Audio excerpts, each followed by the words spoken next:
ভিডিওটা ভালো করে খেয়াল করে সবাই দেখুন। আমাদের সমাজের অবস্থা এখন কি হয়েছে তা এই ভিডিওটা দেখলে বোঝা যাবে।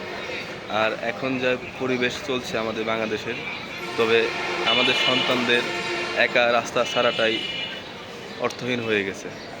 এই জন্য বলতেছি, সন্তানদের একা স্কুল বা কলেজে না দেওয়াটাই ভালো। সাথে কেউ গেলে হয়তোবা এরকম দুর্ঘটনাটা আমাদের কমে যাবে।